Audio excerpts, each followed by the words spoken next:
92.7 big FM पर आप सुन रहे हैं यादों का idiot box with Nilesh Mishra season 4। कहानियां जिनमें आप मिलते हैं खुद से।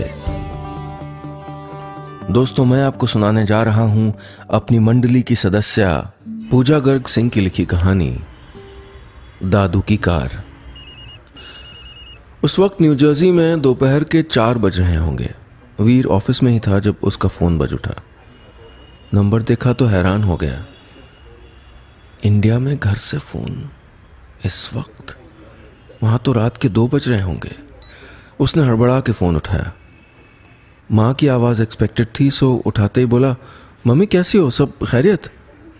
लेकिन उधर से जो आवाज़ आई वो माँ की नहीं बल्कि पापा की थी। बोले, वीर तुम्हारी मम्मी की तबीयत ठीक नहीं है, आ जाओ। आ जाओ यानी? वीर सीट पे धम से बैठ गया। पापा ठीक से बताइए ना, क्या हुआ मम्मी को? लेकिन पापा इधर चुप हो गए थे। फोन गोकुल काका के हाथ में था और वो कह रहे थे, बेटा जल्दी घर आ जाओ। जल्दी? कितनी जल्दी? वीर ने कांपते हाथ से उसी रात की फ्लाइट बुक की। फिर घर पे फोन किया और रागिनी को इंडिया के लिए सामान बांधने को कहा। क्या? रागिनी हैरान हो गई। सब ठीक तो है ना? नहीं, मम्मी की तबीयत खराब है, पापा का फोन आया था। सुन के रागिनी खामोश हो गई। दोनों के दिमाग में एक ही चीज घूम रही थी, लेकिन एक दूसरे को कह नहीं पा रहे थे। देश से बाहर रहने वाला हर वो शख्स जिसके माँ बाप उम्र दराज हो चुके हों और उससे दूर रहते हों, इस फोन कॉल से घबराता है। टाइम से पहुंच पाएंगे या नहीं? जितना लंबा सफर, उससे ज्यादा लंबा यादों का सफर। सामान से ज्यादा दिल पे बोझ। वीर उस शाम जब फ्लाइट में चढ़ा तो उसका हाल भी कुछ यही था। मम्मी पापा के चेहरे आंखों के सामने घूम रहे थे। पिछले हफ्ते ही तो माँ से बात हुई थी। बारिश हो रही है, वो बोली थी। पकौड़े बना रही हूँ और तुझे मन ही मन खिला रही हूँ। उनकी खनखनाती हुई आवाज टेलीफोन से बाहर निकल के उसको भिगोए दे रही थी। मम्मी जो जिंदगी को बारिश की हर एक बूंद की तरह जीना चाहती थी। वीर कदम बाद में रखता, माँ हाथ पहले रख देती। इस बात पे पापा और माँ की लड़ाई भी होती थी। पापा कहते कि माँ उसको बिगाड़ रही हैं, उससे ज्यादा ही लाड़ कर रही हैं। पर माँ भी अपनी धुन की पक्की थी। कहती, ज्यादा प्यार ने भला बिगाड़ा है किसी को? पापा कानपुर में चाय के व्यापारी थे। व्यापार चाय का और मिजाज एकदम कड़क। फिर भी पापा और माँ में अजब प्यार था। इंडिया पहुंचने के बाद दिन कैसे बीते वीर को आज भी याद नहीं। बस ये याद है कि माँ फर्श पे लेटी अपने पसंदीदा रजनीगंधा में लिपटी थी और पापा अभी भी माँ में। 92.7 बिग एफएम पर आप सुन रहे हैं यादों का idiot box with Nilesh Mishra season 4। कहानियां जिनमें आप मिलते हैं खुद से। दोस्तों, मैं आपको सुना रहा हूं अपनी मंडली की सदस्य पूजा गर्ग सिंह की लिखी कहानी दादू की कार। इस कहानी में अब तक आपने सुना, न्यू जर्सी अमेरिका में रहने वाला वीर अपनी माँ की बीमारी की खबर सुन के भारत आ रहा है। उसे याद आ रही हैं माँ और उनकी बातें। यहाँ पहुँच के उसको मालूम होता है कि माँ नहीं रही। अब आगे समय ने वीर को इजाज़त ही नहीं दी थी कि माँ को खोने का गम वो सीने से लगा पाता। उसका सारा ध्यान पापा की तरफ था। एक वक्त था जब पापा ने उसको उंगली पकड़ के चलना सिखाया था और अब यही करने की बारी वीर की थी। पापा तो मानो पत्थर की मूर्ति हो गए थे।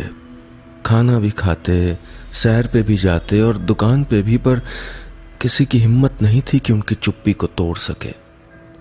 वीर ने तय कर लिया था कि पापा को किसी भी हालत में अकेला नहीं छोड़ेगा। जब ऑफिस से और छुट्टियों की मनाही हो गई तो उसने पापा से बात की। पापा मुझे जाना पड़ेगा। हाँ बेटा तुम जाओ, ऐसे कितने दिन काम छोड़ के यहाँ बैठे रहोगे? पापा की आवाज़ अभी भी वही थी। पर पापा आपको हमारे साथ चलना होगा, वीर ने कहा। बेटा पर मैं नहीं जा सकता, तुम्हारी माँ अब भी यहाँ है, मैं यहीं रहूँगा, पापा बोले। पर पापा यहाँ अकेले कैसे रहेंगे, कौन देखभाल करेगा आपकी? मगर वीर के बहुत बार कहने पर भी पापा राजी नहीं हुए। लेकिन जब रागिनी और अर्जुन ने भी उनसे जिद की तो पापा ने हथियार डाल दिए।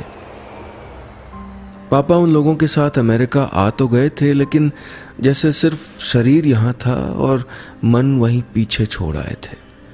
कहाँ तो पापा सुबह 4 बजे उठ के सैर करने वालों में से थे और यहाँ उन लोगों के ऑफिस निकलने के टाइम पे भी पापा लेटे हुए रहते।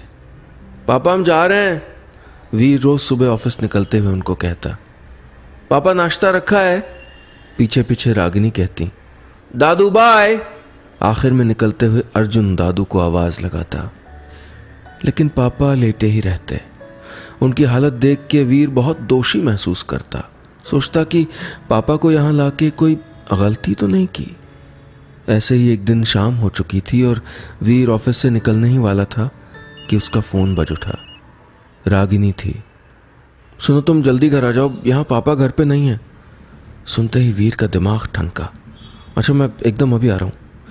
वीर घर के पास पहुंच के सारी सड़कों पे पापा को ढूंढता रहा। अंधेरा बढ़ता जा रहा था और पापा की परछाई अभी भी दिखाई नहीं दे रही थी। वीर फिर पार्क की तरफ मुड़ा तो उसकी नज़र पापा पे पड़ी। वो पार्क में बेंच पे बैठे हुए थे, चुपचाप और गुमसुम। 92.7 बिग एफएम पर आप सुन रहे हैं यादों का idiot box with Nilesh Mishra season 4, कहानियां जिनमें आप मिलते हैं खुद से। दोस्तों मैं आपको सुना रहा हूं अपनी मंडली की सदस्य पूजा गर्ग सिंह की लिखी कहानी दादू की कार।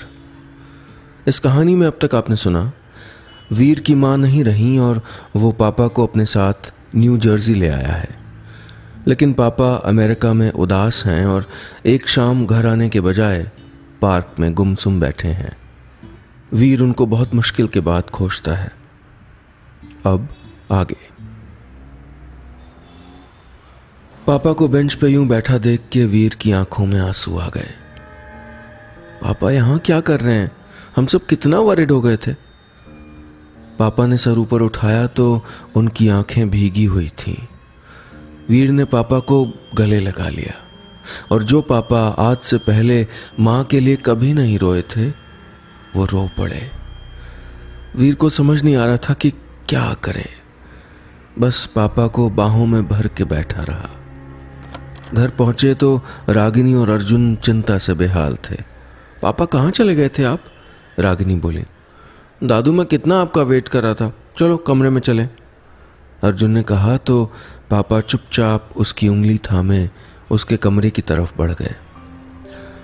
पिछले साल वीर और रागिनी इंडिया गए थे तो अर्जुन और उसके दादू की दोस्ती हो गई थी। अमेरिका में पैदा हुए अर्जुन को हर चीज से हैरत थी। सुबह मोटरसाइकिल पे दूध वाला आता तो उसको बहुत ध्यान से देखता। ये बॉटल में दूध नहीं लाता? अर्जुन पूछता। दादू कहते नहीं बेटा, ये ताज़ा दूध लेके आता है।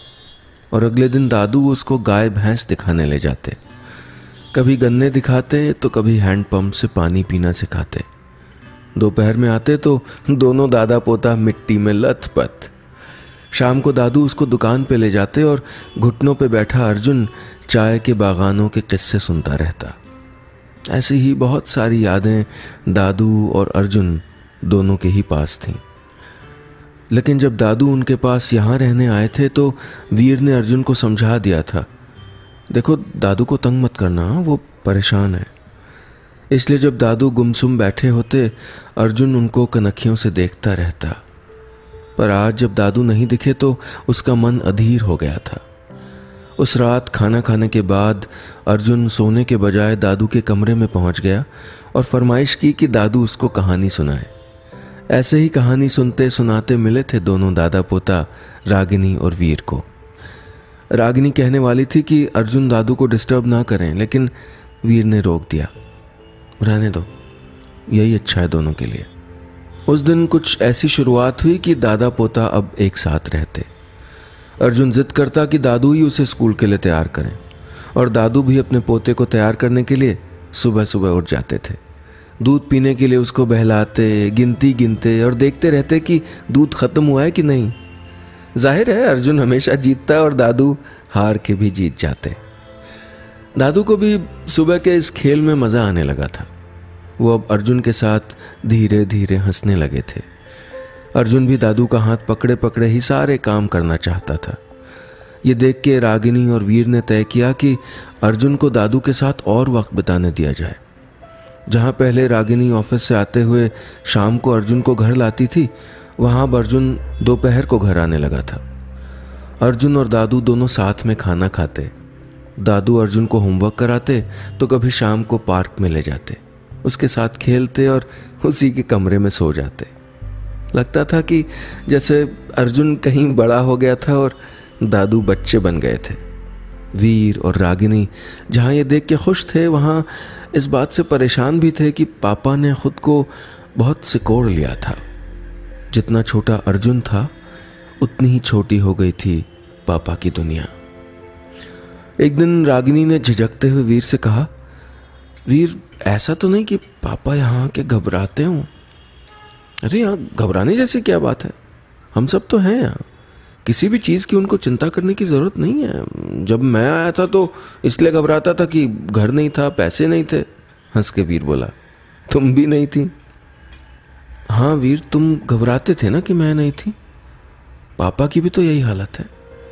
जो छोटी छोटी चीज़ें एक साथी के होने से आसान हो जाती हैं, वही उसके खो जाने पे उतनी ही मुश्किल भी तो हो जाती हैं। फिर यहाँ का माहौल उनके लिए अजनबी है। आज हमारी बाजू वाली मिसेस डिकर्सन पापा से बात करना चाह रही थी तो पापा समझ ही नहीं पा रहे थे। कल वीर के स्कूल से मैसेज आया था फ़ोन पे तो पापा ले नहीं पाए थे। घर से बाहर भी नहीं जा सकते। कानपुर में तो पापा का काम स्कूटर से चल जाता था, लेकिन यहाँ तो उनको गाड़ी चलाना सीखना पड़ेगा ना। फिर यहाँ दोस्त भी कहाँ हैं उनके? वीर को रागिनी की बातें झंझोड़ गईं। वाकई उसने पापा को कभी इस नज़र से नहीं देखा था। 92.7 बिग एफएम पर आप सुन रहे हैं यादों का edit box with Nilesh Mishra season 4, कहानियां जिनमें आप मिलते हैं खुद से। दोस्तों, मैं आपको सुना रहा हूं अपनी मंडली की सदस्य पूजा गर्ग सिंह की लिखी कहानी दादू की कार।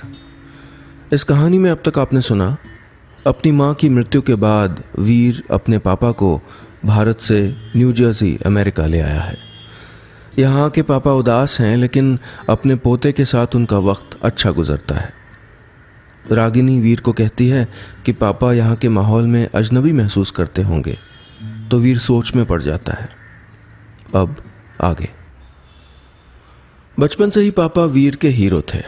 उनके जूते पहनना, उनकी शर्ट में अपनी बाजू घुसा लेना, उनका चश्मा पहन के उनकी किताबें खंगालना। और अब रागिनी कह रही थी कि पापा यहाँ के माहौल से घबरा रहे थे।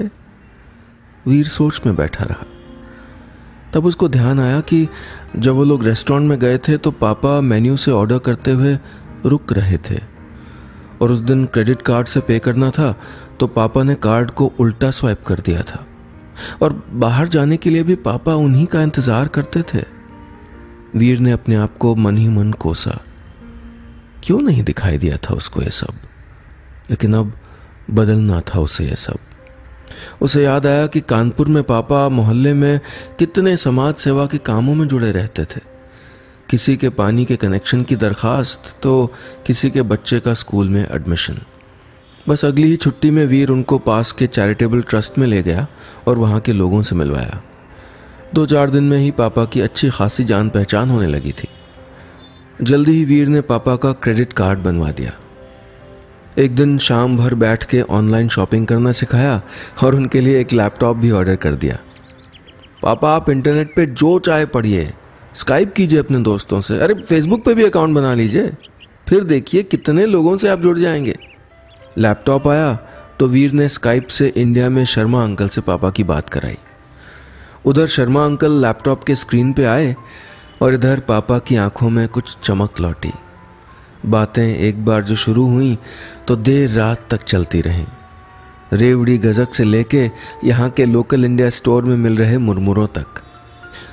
फिर एक दिन शाम को वीर ऑफिस से घर आया तो उसके पीछे पीछे एक शख्स दूसरी गाड़ी चलाते हुए आ रहा था। आते ही वीर ने आवाज लगाई, पापा। पापा बाहर आए तो वीर ने उनको उस दूसरी गाड़ी की चाबी दी। पापा ये लीजिए।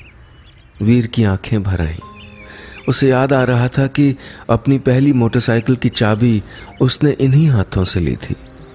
ये कार मैंने आपके लिए ली है, चलिए अब आपका लाइसेंस बनवाते हैं। अरे बेटा मुझे कहाँ जाना है, अब मैं क्या लाइसेंस बनवाऊंगा और क्या चलाऊंगा, रहने दे, कहते हुए पापा अंदर चले गए। 92.7 बिग एफएम पर आप सुन रहे हैं यादों का idiot box with Nilesh Mishra season 4, कहानियां जिनमें आप मिलते हैं खुद से। दोस्तों मैं आपको सुना रहा हूं अपनी मंडली की सदस्य पूजा गर्ग सिंह की लिखी कहानी दादू की कार। इस कहानी में अब तक आपने सुना वीर पापा को न्यू जर्सी ले आया है, लेकिन पापा उदास हैं। ये देख के उसकी कोशिश है कि उनको यहाँ के माहौल में जल्दी ही अपनापन महसूस हो। वीर ने पापा के लिए कार ली, लेकिन पापा ने चलाने से मना कर दिया। अब आगे। पापा तो गाड़ी चलाने से मना करके अंदर चले गए, लेकिन वीर ने तय कर लिया था कि पापा को ड्राइविंग सीट पे बिठाना ही है। वो घर में घुसा ही था कि पापा को अर्जुन के साथ खेलते देख उसे एक आइडिया आया। उसने अर्जुन को अपने पास बुलाया और कान में कुछ फुसफुसाया। अर्जुन वीर की बात सुन के जोर से हंसने लगा। वीर ने झट से पापा की तरफ इशारा करके उसको चुप करवाया। अब अर्जुन धीरे धीरे दादू के पास गया और उदास मुंह बना के बैठ गया। दादू ने उसकी तरफ हैरानी से देखा। अरे भाई क्या हुआ, ये मुंह क्यों लटकाया हुआ है? कुछ नहीं दादू, अर्जुन ने कहा और वीर की तरफ देख के शरारत से मुस्कुराया। लेकिन दादू ये नहीं देख पाए और बोले, अरे भाई बताओ तो, मैडम ने कुछ कहा क्या? दादू पापा मेरी बात नहीं मान रहे। तुम्हारे पापा? अरे ये कौन सी बात है जो पापा नहीं मान रहे? वीर जरा यहाँ आओ तो। वीर बोला, पापा कुछ नहीं, अर्जुन एक थिएटर क्लास ज्वाइन करना चाहता है और मैं इसको समझा रहा हूँ कि बेटा तुम कैसे ज्वाइन कर सकते हो, हम दोनों तो ऑफिस में होते हैं, क्लास दोपहर में है। अरे एक थिएटर क्लास तो पास में भी है, मैंने कल ही बोर्ड देखा था, दादू बोले। वीर कुछ कहे इससे पहले अर्जुन भोलेपन से बोला, पर दादू दूसरी क्लास की टीचर बहुत अच्छी है। अच्छा, दादू गंभीरता से बोले। शाम भर अर्जुन मुंह लटका के घूमता रहा और सब उसे मनाते रहे। यही सिलसिला अगले दिन भी चला। तीसरे दिन वीर की आंख इंजन स्टार्ट होने की आवाज से खुली। ये कौन सुबह सुबह गाड़ी स्टार्ट कर रहा है यार, वीर झुंझलाया। रागिनी बोली, वीर ये आवाज हमारे गैराज से आ रही है। दोनों गैराज की तरफ दौड़े, लेकिन वहां जो नज़ारा उन्होंने देखा उसकी उनको कतई उम्मीद नहीं थी। पापा गैराज से गाड़ी निकाल रहे थे और पीछे की एक लाइट भी तोड़ चुके थे। दोनों को हंसी आ गई। पापा भी हंस दिए। वो अर्जुन को क्लास में जाना है ना, इसलिए सोच रहा हूँ कि गाड़ी की प्रैक्टिस करके लाइसेंस बनवा ही लूँ। अगले दिन जब वीर ने अर्जुन को एक बड़ा सा गिफ्ट दिया, तब भी दादू को ये समझ नहीं आया कि दोनों बाप बेटे ने मिल के ये ड्रामा किया है और दादू को अपनी लाइफ की ड्राइविंग सीट पे वापस बिठा दिया है। बस इतनी सी थी ये कहानी। 92.7 बिग एफएम पर आप सुन रहे हैं यादों का idiot box with Nilesh Mishra season 4, कहानियां जिनमें आप मिलते हैं खुद से।